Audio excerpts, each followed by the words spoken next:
morning students. Today we discuss our topic production of food production. इसी में हम पढ़ेंगे horticulture crops. Horticulture is a branch of agriculture that deals with the production of vegetable, fruits, flowers and the decorative plants. Some common horticulture groups are vegetable, cauliflower, tomato, cabbage, brinjal, potato, turnip, bananas, beans, ground. Fruits, apple, mango, guava, papaya, grapes, banana, pineapple, orange. Flower, jasmine, rose, marigold, blossom, gladius. Decorative plant, cottons and bougainvillea. I will discuss in Hindi. Horticulture का means होता है बागवानी.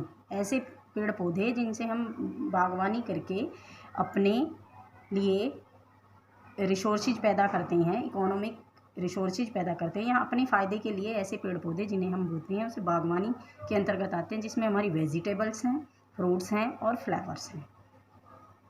There are the two main season of crop cultivation in India are the kharif and rabi. हमारे भारत में 2 types की फसल होती हैं. उसमें पहली है हमारी खरीफ, दूसरी है rabi. Kharif crops also referred as the autumn crops are generally planted in the month of June and the harvested in month of October. Example are rice, groundnut, cotton, maize and the paddy. Rabi crops also referred as to the spring crops are generally planted in the month of November or harvested in the month of April.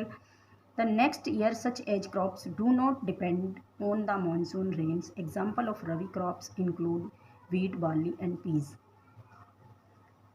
हमारे भारत में 2 types की फसल उगाई जाती है और जो दोनों की दोनों मौसम पर आधारित होती हैं. एक तो पहली तो हमारी जो खरीफ है वो पतझड़ के मौसम में होती है. जनरली इसका जो प्लांटेशन का टाइम है वो जून में होता है और अक्टूबर में इसकी हार्वेस्टिंग हो जाती है, कटाई हो जाती है. इसके एग्जांपल है हमारे चावल है, मूंगफली है, कॉटन है, मक्का है और धान वगैरह है.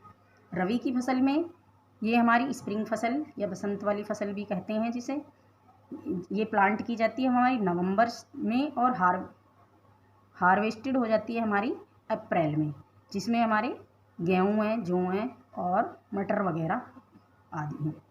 Agriculture production. Quality of agriculture consist mainly of the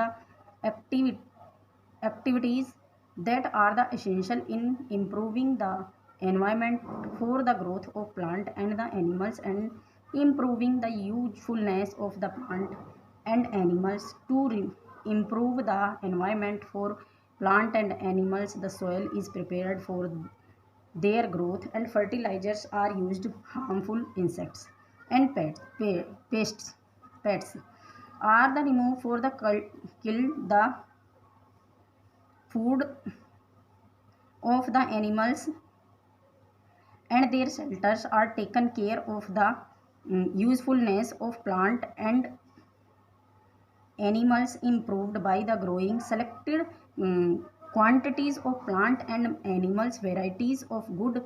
We visit a farm during the different period in a year. We can find the farmers performing various activities to ensure a good crop yield. The farmer carry out the certain activities in the particular sequence, filling the crops, manure at harvest. These activities are called the agriculture practices. A sequential list of the agriculture practices is given in the following flow chart. हमारे जो किसान हैं जब फसल पैदा करते हैं उससे पहले उन्हें बहुत सारी तैयारियां करनी होती हैं, जिसमें जैसे कि मिट्टी को तैयार करना, खाद लगाना, ज़मीन को पूरी तरह नमी बनाए रखना ज़मीन में और बहुत सारे पेस्टिसाइड्स का यूज़ करके अपनी फसल को बचाने की प्रक्रिया और देन उसको हार्वेस्टिंग की जो प्रक्रिया होती है. इसमें बहुत सारी एक्टिविटीज़ होती हैं जैसा कि आप फ्लो चार्ट में देख रहे हैं.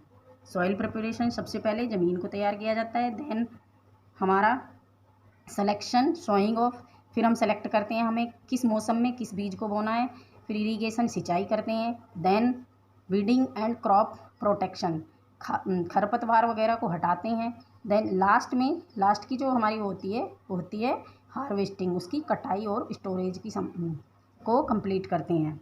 इसी में सॉइल प्रिपरेशन में प्लॉइंग होती है, जुताई, लेबलिंग, उसकी लेबलिंग करते हैं और मैन्योरिंग, खाद वगैरह कंप्लीट करते हैं।